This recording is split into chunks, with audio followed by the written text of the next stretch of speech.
ഈ കേരള വ്യാപാരി വ്യവസായി ഏകോപന സമിതി ഈസ്റ്റ് ഫോർട്ട് യൂണിറ്റ് നമ്മെ വിട്ടുപിരിഞ്ഞ ശ്രീ ഭുവനചന്ദ്രൻ്റെ 45-ാം ചരമവാർഷികമാണ് ഇന്നിവിടെ. അനുസ്മരണ സമ്മേളനമാണ് ഇന്നിവിടെ നടക്കുന്നത്.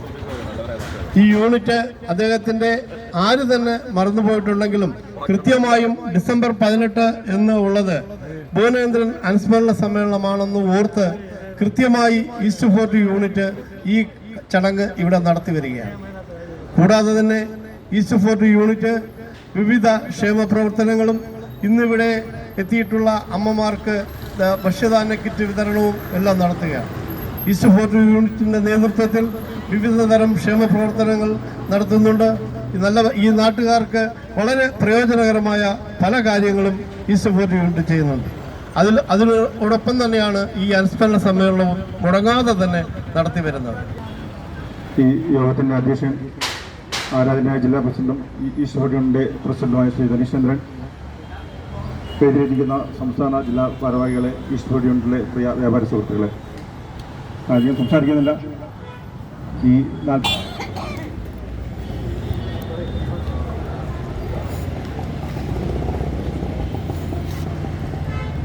ഇവിടെ എത്തിച്ചേർന്നിട്ടുള്ള വ്യാപാരി വ്യവസായി ഏകോപന സമിതിയുടെ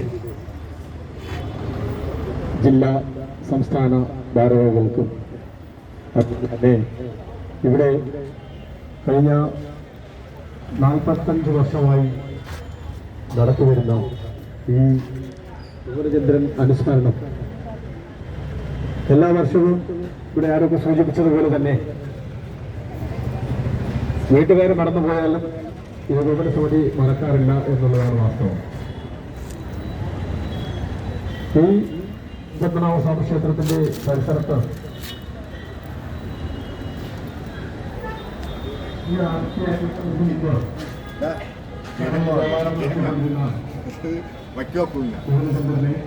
ചില നാണയങ്ങൾക്ക് വേണ്ടി എന്നിവർ ചോദിപ്പിച്ചു.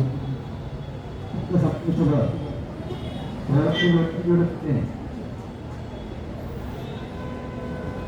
ഒരു നാഴികക്കല്ലായി വ്യാപാരികൾ ഒരുമിക്കണം എന്നുള്ളത് അന്ന് ഈ സംഭവത്തോടുകൂടി വ്യാപാരികളെല്ലാം ഒരുമിക്കുകയും കേരള വ്യാപാരി വ്യവസായ ഏകോപന സംഘടനയ്ക്ക് ജന്മം നൽകി യോഗത്തിൻ്റെ അധ്യക്ഷനായ നമ്മുടെ എല്ലാവരുടെയും പ്രിയങ്കരനായ യൂണിറ്റ് പ്രസിഡന്റും ജില്ലയുടെ പ്രസിഡന്റുമായ ശ്രീ ധനീഷ് ചന്ദ്രൻ അവർ, പിന്നെ ജില്ലാ വർക്കിംഗ് പ്രസിഡന്റ് ശ്രീ വെള്ളനാട് രാജേന്ദ്രൻ, അതേപോലെ സംസ്ഥാന സെക്രട്ടറി ശ്രീ വൈ വിജയൻ, പിന്നെ ജില്ലാ general secretary Shri Joshi Basu, treasurer ജില്ലാ ട്രഷറർ സുരേഷ് ഖാൻ, ജില്ലാ വൈസ് പ്രസിഡന്റായ ഗോപകുമാർ, ശ്രീ വെള്ളനാട് സുകുമാരൻ നായർ, അതേപോലെ യൂണിറ്റിൻ്റെ ഭാരവാഹികളായ യൂണിറ്റിൻ്റെ ജനറൽ സെക്രട്ടറിയായ ശ്രീ സുരേഷ് ബാബു, പിന്നെ യൂണിറ്റിൻ്റെ അംഗങ്ങളായ കൂപ്പൺ തന്നിട്ടുള്ള കൂപ്പൺ കൈവശമുള്ളവർ മാത്രം ദയവായി നിൽക്കുക. കൂപ്പൺ നേരത്തെ തന്നെ വിതരണം ചെയ്തിരുന്നു. അവർ മാത്രം നേരിട്ട് വരിയായി നിൽക്കുക.